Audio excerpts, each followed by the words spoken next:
This episode is brought to you by my friends at Patreon.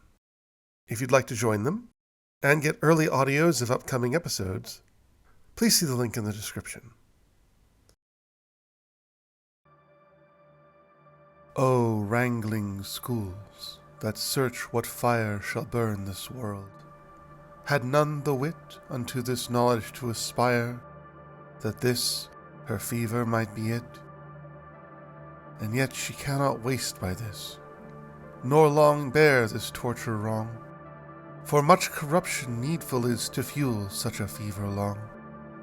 These burning fits but meteors be, whose matter in thee is soon spent.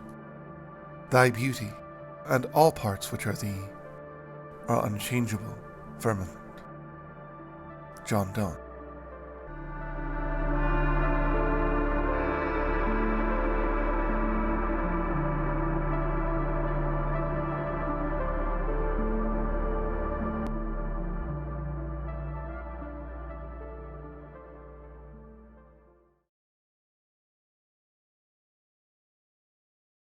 There, across 100 million miles of black void, it lies, the searing eye at the core of our world, its raging gaze sweeping across the scattered debris that comprise its meager kingdom. Above the soft filter of our atmosphere, it seems cold, as blindingly merciless as Arctic snow. But you know the truth. It is a ball of nuclear destruction nearly 1 million miles across, and every square meter of its surface unleashes as much power every second as a jet airliner. Suspended in the black, you are at its mercy. If it were to notice you, it could kill you. A single gust of wind from its boiling surface, granting a slow and agonizing death. The sun is the most alien and hostile world in our vicinity. Not one of the rules that apply to our pathetic planet have any place there. Its storms are colder than its surrounding surface. Its atmosphere heats up as it ascends, and electromagnetism, a strange and counterintuitive force to us, shapes what passes for its weather and climate. And yet, from a cosmic perspective, the sun is commonplace. It is our world and its neighbors who are alien. The sun is composed of the commonest elements in our universe, hydrogen and helium, while our planet is composed mainly of silicon, a substance more than 1,000 times rarer. The overwhelming majority of the visible matter in the universe, up to 90%, is contained in stars. The stars are not gigantic. They are the norm. It is our world and its brethren that are tiny. Our universe is a rebuke to us. The world we hold so dear, home to our lives, our hopes, our fears, is a rocky speck in a vast black expanse, scattered with seething, raging nuclear nightmares. It is our slow journey to this realization, the power that knowledge granted us, the suffering it caused, and the lives it took, that is the subject of this video. It is difficult for the modern mind to believe, but barely 100 years ago, we knew nothing of this. The sun's nature, its precise composition, the source of its power, all were a mystery. The sun had always been a part of our lives, but since we first became human, we have been content to see it, if not as a deity, then as something unknowable, the most vital and central part of our existence, in all senses of the word, was considered a limit to our understanding. Only in the 17th century did the quantitative analysis of the sun become possible. In 1687, Newton gave us its mass, and showed that its light was composed of multiple colors. In 1761, a transit of Venus allowed us to measure its distance, and with that, its size and density. But these facts were toys, unless we could learn of what the sun was actually composed. In 1835, French philosopher Auguste Comte claimed that we would never understand the chemical makeup of stars. By 1850, he was proven wrong.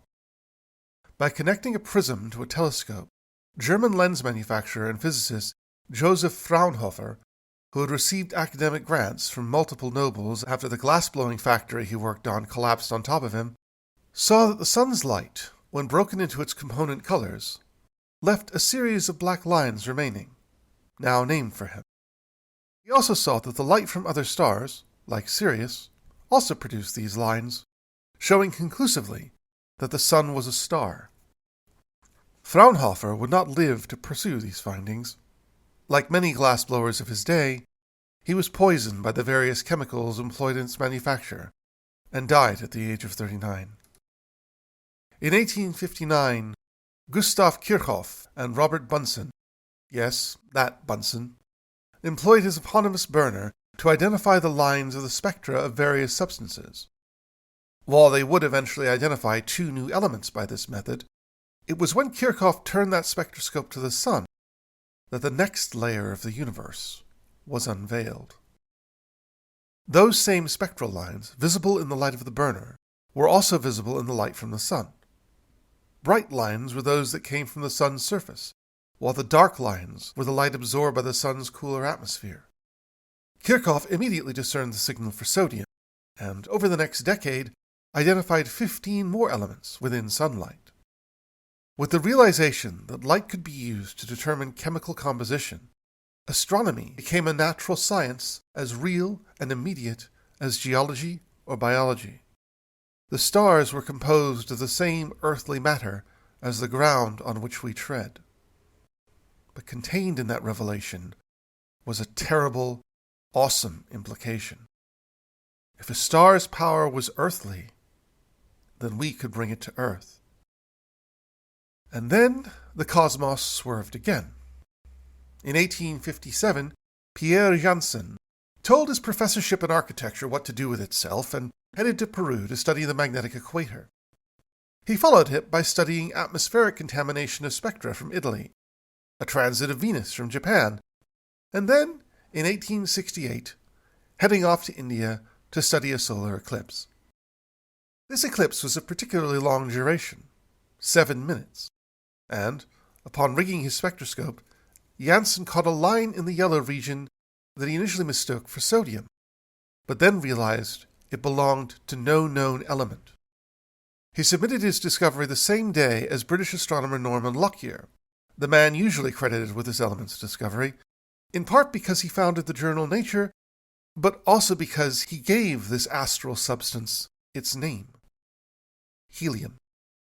Many elemental discoveries, before and after, were attributed to stellar spectra, but all were ultimately disproven. To this day, helium remains the only element first found in space. It would be decades before it was found on Earth, extracted from uranium ore. This link between helium and uranium would not be understood for years. Its discovery is immediately tied to this story, and begins with the awkward revelations of one William Roentgen. After being expelled from school for refusing to rat on a fellow student, it always helps to have Al Pacino on hand for such situations, William Roentgen was accepted to a technical school in Zurich upon passing an examination. He never attained a diploma, but thanks to a combination of raw talent and good connections, he eventually gained the chair of physics first at the University of Gießen and then Würzburg. By 1895, Roentgen was 50 years old, married, and living above a 2-room office. On November 8, 1895, he was conducting electrical experiments with vacuum tubes in his blacked-out office when he noticed a greenish glow emanating from his workbench. When he switched the electrical current off, the light faded. When he switched it on, the light returned. He realized that a screen he had coated with barium platinocyanide was reacting to something emanating from the vacuum tube. Something that flickered and shifted in time with the spitting and sparking from the electric discharge. First, Roentgen tried to block the emanation with a sheet of paper. No effect. Then a metal plate. No effect. Then a metal box. Again, no effect. The only thing that blocked this emanation was lead. Even the lead paint on his door made some difference. And then, when attempting to test the efficacy of a lead disc by waving it in front of the tube, Roentgen accidentally dropped it and saw, outlined in a ghost of flesh in the sickly green light, the bones of his own hand. I was torn between doubt and hope, he recalled later, as if in a state of shock. His wife, by now rather frazzled by her eccentric husband's endless tinkering, demanded to know what he had been doing. Upon hearing his explanation, she opined that he had gone insane. So Roentgen took his disbelieving wife into his office and held her arm in front of the machine. Upon seeing the skeleton of her own hand, including her wedding ring, Roentgen's wife recoiled in horror, crying, "I have seen my death!" This invisible radiation was soon dubbed Roentgen rays, but Roentgen, still mystified, preferred X-rays. This new power of nature caught fire among the public, who completely failed to grasp how it worked. Soon, the tabloids were warning of the dangers of X-ray specks that could see through women's dresses, a misapprehension that made Roentgen despair, but which persists to this day. The first medical X-ray was taken just 5 months later, to observe a needle stuck in a woman's hand. Roentgen became a star, and in 1901 was awarded the first ever Nobel Prize in Physics. But it was not long before Roentgen's rays unveiled their dark side. Roentgen, it must be said, had been remarkably lucky. His lab setup, with its use of lead and zinc plates, had inadvertently protected him from the full effects of his discovery. In 1896, whilst performing an X-ray demonstration at Bloomingdale's, of all places, Columbia graduate H.D. Hawkes saw a sunburn-like rash appear on his hand. Eventually, all the hair on his head fell out. In 1898, glassblower Clarence Madison Daly came to Thomas Edison with an idea for an X-ray light bulb. Edison was always ready to jump on other people's discoveries. When he heard of Roentgen's discovery of X-rays, he worked his lab techs to the bone for a week, keeping them awake with an accordion.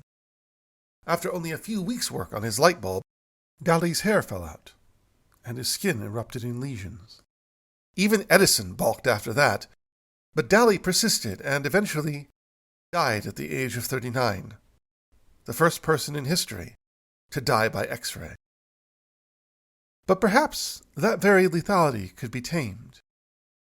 8 weeks after Roentgen's discovery, Emil Grubb, a student at the Hahnemann Medical College in Chicago, noticed how X-rays killed the cells in his hand and wondered if they could be targeted at cancers. He tested his hypothesis on a breast cancer patient deemed terminal. The tumor went into remission. In 1896, he founded the first ever medical radiology lab, and in 1929, he had that same hand amputated. Over the coming years, as the practice spread, many radiology technicians would die of leukemia. By 1896, Antoine-Henri Becquerel, a professor at Paris's École Polytechnique, had, together with his father, assembled an enviable collection of odd rocks. For the Becquerels, the most striking of the collection were those that appeared to glow with their own internal radiance. Some, they noted, glowed when the lights turned on. Others only glowed with the lights turned off. Did these minerals store the light from the sun and emit it later? One day, Becquerel accidentally left one of his minerals, uranium, in a sealed drawer together with a photographic plate. When he developed the plate, he was shocked to see that it had captured rays emanating from the uranium despite being nowhere near the sun. Whatever these uranic rays were, they must be drawn from within the substance itself. This was the revelation of a new level of nature. Electricity had already blurred the line between matter and energy. Now it seemed that matter could spontaneously generate energy itself. Without the inherent drama of skeleton pictures, Becquerel's uranic rays failed to draw much attention, but that left their study an open field of exploration, one that would soon be claimed by a once-in-a-generation mind. It's fair to say that at this point in history, as with many others, there were better places in which to be born than Poland. The Russian Empire, which had ruled Poland for a century, saw it as a colony of rebel-minded ingrates who needed to be brought to heel. A failed revolt in 1863 led to a period of intense repression and surveillance. Amid this nightmare, Marja Skłodowska, scion of a family of teachers, promised her sister Bronia that if Bronia supported her during her studies at university, she would support Bronia in hers. This was a bigger ask than it appears. Both their parents had lost the majority of their fortune in unwise investments, and then lost their jobs after supporting the revolt.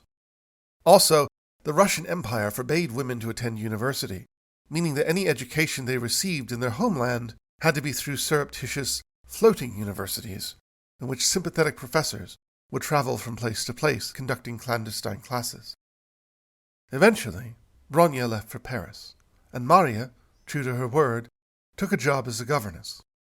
Her first family treated her little better than a slave, but her second family, despite being far more welcoming, was arguably worse, because when the firstborn son arrived back from school, Marja had the misfortune of falling in love with him.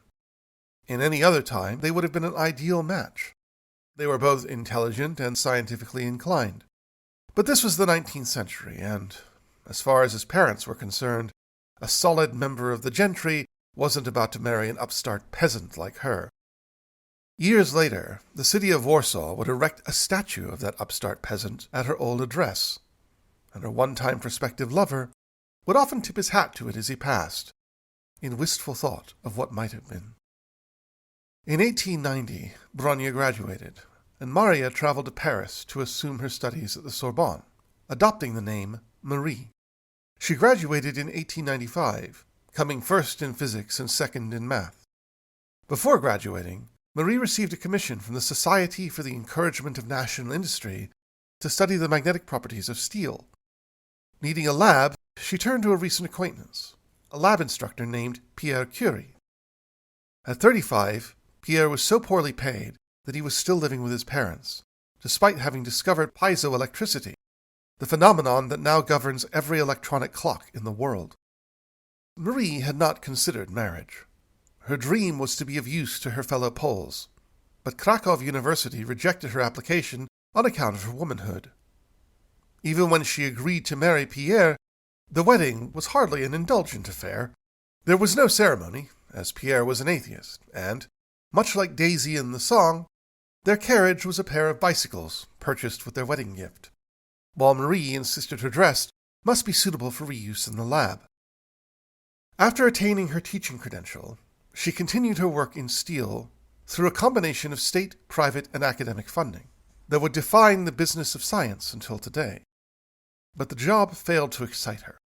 She wanted to branch into the unknown, and nothing, it seemed to her, offered more potential than Becquerel's uranic rays. In the San Joaquin Valley in what is now the Czech Republic, but what was then part of the Austro-Hungarian Empire, a silver mine had for centuries produced Joachim dollar silver coins of such quality that they had become a byword. Dollars, or dollars, would soon become a term for currency worldwide. With the silver, the mine also exuded tons of what the locals leeringly called pechblende, which loosely translated means luckless liar, because it presented itself as a valuable ore whilst secretly being worthless. Its ill repute was better earned than they knew. 20 years later, St. Joachim's miners would succumb to what was termed mountain sickness. After 6 weeks of coughing blood, they died. This pitchblende was exactly what Marie Curie wanted, because it was the natural ore of uranium. Her husband, who by this point had joined her in her endeavors, found what passed for a workstation in a leaky, freezing shed that had previously served as the school's cadaver lab. Together they assembled an ionization chamber out of discarded grocer's crates. Their recreation consisted of quiet cups of tea around the stove, or walking in the garden, chatting about work. The Curies' first realization was that no physical act, breaking, pulverizing, heating, wetting, or drying, affected uranic rays in any way. The second realization was that Becquerel's term uranic rays was wrong. Pitchblende was 4 times as radiant as pure uranium. Buried within it must exist some material of even greater power. If sunlight wasn't enough to explain that power, they wondered, perhaps it might derive from some other cosmic source. To test that hypothesis, a friend repeated Becquerel's mistake under 300 meters of Hartz Mountain rock. No difference. All of this was conducted under the eye of Becquerel himself, who was overseeing Marie's doctorate. It was a delicate dance to ensure she would not be scooped to any new discovery. Over 4 years, the Curies shifted 7 tons of pitchblende in their miserable shed, huddled around a too-cold stove in freezing winters, and roasting under a glass roof in unbearable summers. The fumes drove them outside until rain drove them back in. Eventually, the couple scraped together a minuscule amount of a substance 300 times as radiant as uranium. In their 1898 paper announcing the discovery, they coined a new word for this property: radioactive. Marie named this new element after her distant home, polonium. By 1902, the Curies had distilled a barium concentrate 900 times as radioactive as uranium. When chemists identified it in a spectroscope, they unsurprisingly named it radium. Through their study of radium, the Curies learned a property of radioactivity that to them seemed like a parlor trick, but today carries the weight of decades of horror. It was contagious. Radium placed in a vial will cause that vial to become radioactive. Radium produced light and heat enough to burn paper to ash. It stained glass purple, diamonds green. One other finding in the study of radium brings this story full circle. It produced helium. By 1903, Ernest Rutherford had identified 3 different forms of radioactivity, which he named, in increasing order of their penetrative power, after the first 3 letters of the Greek alphabet: alpha, beta, and gamma rays. By 1909, he realized that so-called alpha rays were in fact helium atoms spontaneously broken off from the decay of larger radioactive elements, which would then transmute into smaller elements. This would prove to be the natural source of all helium on Earth. In what today feels like the first act of a horror film, the Curies treated their radium like a childhood toy. Often, before beginning work in her lab, Marie would leave the lights off for a time to bask in its eerie green glow. She and her husband even placed radium dust on their eyelids to see the images dance on their retinas. With its seemingly magical energies, radium was seen by spiritualists as a bridge to the other world. Marie and Pierre would themselves attend several seances, as well as performances by Loie Fuller, a dancer who often performed with radium-infused veils. She and the artist Auguste Rodin, to whom she introduced them, were the only people other than scientists and relatives with whom the couple regularly corresponded. Marie was not a social climber. When asked if she wanted to meet the King of Greece, she replied, "I fail to see the utility of that." Radium appeared to have invigorating effects. People exposed to it often experienced a rush of euphoria. Soon radium-infused bread, beer, bath salts, water, chocolate, and even suppositories formed part of a craze that lasted well into the 1920s. Health spas specializing in radium treatments claimed it could cure virtually anything, from arthritis to obesity to senility to headaches and, hilariously to anyone with any knowledge of radiation, anemia. For all the quackery, however, radium would have genuine medical benefits. Much like with X-rays, it was found that radium, when administered with a needle, could kill cancer cells whilst leaving healthy cells untouched. Being scientists rather than inventors, the Curies saw no profit from this trend. However, in 1903, they and Becquerel were jointly awarded the Nobel Prize, notwithstanding the backroom's griping of several French nominators who blanched at awarding a woman. This would prove to be a massive miscalculation, as the glamorous Marie, combined with the gossipy Paris press, would grant the newly born Nobel Prize a fame and legitimacy it had yet to claim, while it in turn would legitimize Marie's scientific career. When, later that year, Marie became the first woman in French history to be awarded a doctorate, her celebration was lit by radium vials. But at the same time, the full, horrifying potential of radioactivity was slowly being grasped. That same year, Frederick Soddy, who had co-discovered the transmutation of elements with Ernest Rutherford, began to ponder, if matter could be converted into energy, then, quote, "The planet on which we live is a storehouse stuffed with explosives inconceivably more powerful than we know of, and possibly only awaiting a suitable detonator to cause the Earth to revert to chaos." In 1904, he told the Canadian military that anyone who could harness that energy would, quote, "possess a weapon with which he could destroy the Earth, if he so chose." The first chill claws of this nightmare would touch the Curies themselves. Not long after his Nobel win, Pierre began succumbing to an illness for which the doctors had no name, feebly labeling it rheumatism. Day and night he was racked with pain so intense he could not sleep. In 1908, his constant pain augmenting his perennial absent-mindedness, Pierre fell between the wheels of a carriage and died. His death broke Marie. The two had been exceptionally close, and she wondered if she could continue without him. "Pierre is dead," she wrote in her diary. "He who I had seen looking fine this morning, he who I expected to press in my arms this evening. I will only see him dead, and it's over forever. I repeat your name again and always, Pierre, Pierre, Pierre, my Pierre. Alas, that does not make him come back.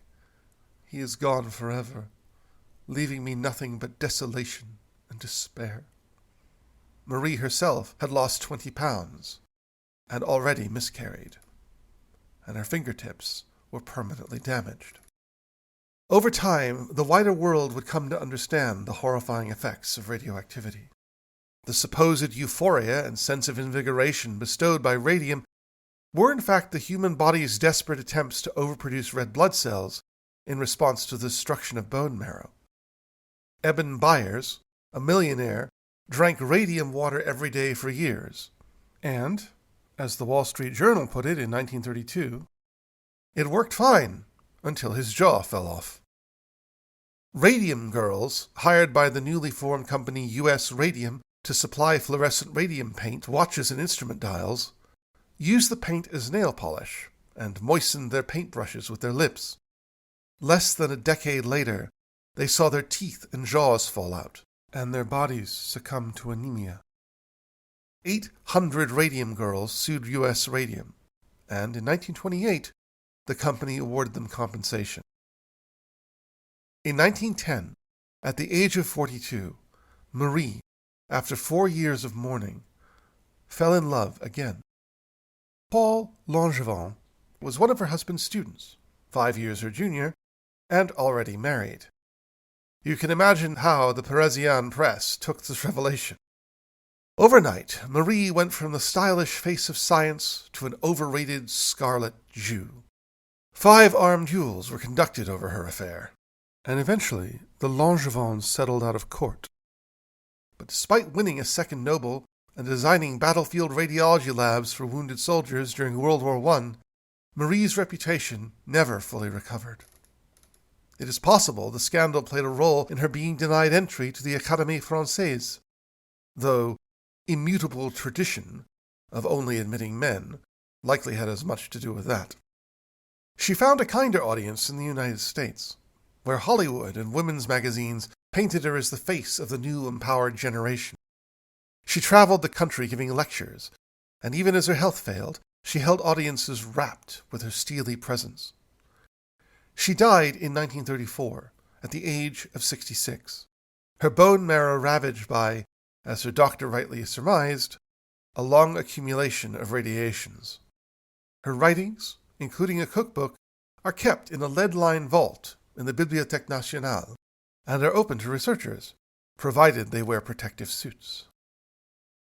Curies' discovery of radioactivity, the energy of matter itself, offered a solution to the paradox of deep time. By 1848, the accumulation of fossils had shown that the Earth had to be older than the 6,000 years traditionally accepted in the Christian world. And even if the Bible were correct, there was no way the sun could have illuminated our planet for all that time unless it were continuously generating energy. But what could that energy possibly be? In a paper published in the Proceedings of the French Academy of Sciences, German physicist Julius Robert von Meyer, one of the founders of thermodynamics, proposed infalling meteorites as a potential energy source. However, the rate of meteorite fall on Earth was known by then, and far too small to account for the heat of the sun. The sun's temperature was first accurately calculated in 1875 by French physicist Jules Violle, by performing two separate experiments at the same time, one atop Mont Blanc and one at sea level.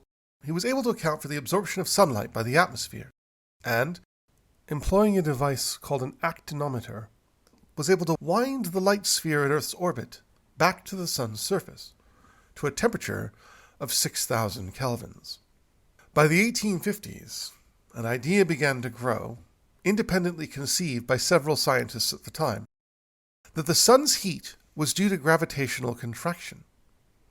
The sun, said the hypothesis, was slowly settling from its formation, and, as it shrank, lost its gravitational potential energy as heat. Because William Thomson, 1st Baron Kelvin, formulator of the second law of thermodynamics and eponym of the Kelvin temperature scale, was one of the first to propose it, the hypothesis became known as the Kelvin-Helmholtz mechanism. Said mechanism granted the sun a maximum age of 20 million years. Not old enough to satisfy the biologists or geologists, but old enough for Kelvin, who despised evolution. Without an alternative, the Kelvin-Helmholtz mechanism was widely accepted as the sun's energy source for the remainder of the 19th century. Even Darwin removed references to specific timescales from later editions of The Origin of Species in response to Kelvin's analysis. The Kelvin-Helmholtz mechanism even appears in H.G. Wells's novel The Time Machine, as the time-traveling protagonist accidentally travels 30 million years into the future to find the Earth a near barren, icy desert under a cold, red, giant sun. But now a new form of energy had emerged. Could radioactivity be the source of the sun's heat? In 1903, Ernest Rutherford suggested that heat from radioactive rocks might be the means to reconcile the findings of biologists, geologists, and astronomers. George, son of Charles Darwin, had suspected that heat from atomic decay may be what kept the sun warm. Such a source would provide 11 times more energy than the Kelvin mechanism, and extend the sun's lifetime to about 200 million years. The next step in this descent into deep time was undertaken by one of the giants of 20th century science, Arthur Stanley Eddington. Quaker pacifist, conscientious objector, likely asexual and possible homosexual, Eddington is a fascinating character to whom I have alluded in my videos already. He taught himself the 24 times 24 table before he could read. By age 10, he would give lectures to his servants, though as an adult he was, by all accounts, a terrible lecturer. Upon graduating Cambridge at 19, he topped his class in English Lit and Latin, as well as science. It was in 1905, when he began his actual career in earnest, that Eddington first experienced failure. All his earliest research projects went nowhere, to which I can only say, I feel ya, man. Things started to look up for him in 1912, when he succeeded George, son of Charles Darwin, as Cambridge's Plumian Professor of Observational Astronomy, and, when the theoretical astronomy chair died in 1913, assumed both positions. When World War I broke out the following year, his unusual position as a conscientious objector allowed him to correspond with nominal enemy Albert Einstein, whose ideas were only just circulating outside Switzerland. In 1919, Eddington traveled to the West African island of Principe to observe a solar eclipse, which allowed him to test Einstein's theory of general relativity directly. When the experiment proved a success, Einstein became an international sensation. When a colleague asserted to Eddington that he was one of 3 people in the world who understood general relativity, he paused and asked who the third person was. In 1926, Eddington published The Internal Constitution of a Star, in which he showed that a star could have a core temperature of more than 40 million degrees, which would allow for the generation of energy either by annihilation of electrons and protons, or by the creation of heavier elements by fusion. If this held true, then the Sun might be not millions, but billions of years old, far longer than required by the biologists and geologists. The most likely candidate for the Sun's fuel was hydrogen, as it required the lowest temperature to fuse. But this was sniffed at by many astronomers, who believed, bizarrely, that despite an entirely new element having been discovered in its atmosphere, the composition of the Sun should be roughly the same as that of the Earth. In 1925, a young postdoc named Cecilia Payne, now better known by her married name, Graposhkin, used newly discovered equations of ionization and temperature to prove that the Sun was mostly composed of hydrogen and helium. Unfortunately, her results won the ire of Henry Norris Russell, of the now legendary Hertzsprung-Russell diagram. So ingrained was the idea that the Sun should be of similar composition to the Earth that he forced Payne to publicly retract her conclusions. 4 years later, by other means, Russell learned that Payne's conclusions were correct, though he initially refused to believe it. While he credited her in his paper, he refused to share any of the glory he earned from the discovery. Payne was nonetheless awarded a professorship 25 years later, and in 1976 got her own back in a way when she won the Henry Norris Russell Prize in physics. In 1928, Russian physicist George Gamow placed the final piece in the puzzle of the Sun's power. What kind of force could make protons, which are of like charge, come together to fuse? Gamow realized that through the phenomenon now known as quantum tunneling, in which a subatomic particle passes through any energy barrier, at the temperatures within the Sun, fusion was indeed possible. That the Sun shines by nuclear fusion is now accepted scientific fact. But don't discount the Kelvin-Helmholtz mechanism. It is believed to be the reason why the gas giants have far hotter interiors than they should. Also, radiological decay, while insufficient to heat the Sun, is now accepted to be the source for the continuous heat of the Earth. In 1920, Arthur Eddington was spurred to write, "If indeed the subatomic energy in the stars is being freely used to maintain their great furnaces, it seems to bring a little nearer the fulfillment of our dream of controlling this latent power for the well-being of the human race, or for its suicide." It has been nearly 80 years since we first unlocked Eddington's prophecy, but as yet, for good or ill, it remains unfulfilled. Our quest to unlock it, and its effects, are the topic of the next episode.